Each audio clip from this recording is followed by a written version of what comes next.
Ժողովուրդ ջան, բարև ձեզ։ Եկել եմ միասին քննարկենք, թե խաղաղությունը մեր տարածաշրջանում որքանով է հավանական։ Դուք ձեր կարծիքը գրեք մեկնաբանություններում, մինչև ես փաստերը ներկայացնեմ։ Ուրեմն, ուսումնասիրության տակ եմ առել Ադրբեջանի եւ Հայաստանի պաշտպանության նախարարությունների միջազգային հանդիպումները, զորավարությունները եւ ուսումնական ռազմական դասընթացները։ Այսպիսով, Ադրբեջանի պաշտպանության նախարարությունը դեկտեմբեր ամսվա ընթացքում ունեցել է 8 հանդիպում տարբեր պետությունների հետ։ Դրանք գումարած թվով 5-ը Թուրքիայի հետ։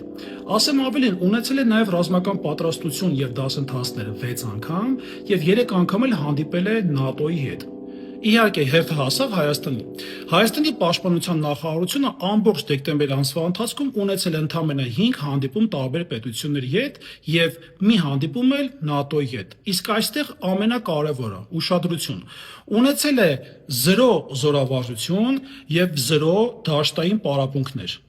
Երբ Ադրբեջանը գետնի վրա զորավարժություններ է անում, Հայաստանի Հանրապետության պաշտպանության նախարարությունը վերածվել է խորհրդակցությունների սենյակի։ Չնայած ինչ եմ զարմանում, թույլ ղեկավարից նորմալ բան ակնկալելն էլ տեղին չէ։ Մեր ձևով ժողովրդական շարժումը իշխանության գալուց հետո բարձրացրել է մեր զինվորների մարտական ոգին, մարտական պատրաստությունը, ընդլայնելու է միջազգային գործընկերների ցանցը եւ անելու է ամեն բան, որպեսզի անպայման խաղաղություն լինի։ Ասեմ, օգտվել եմ պաշտպանության նախարարության պաշտոնական կայքեջից։ Պապիկյան, չփորձես սուտ խոսել, սքրինշոթերը ունեմ։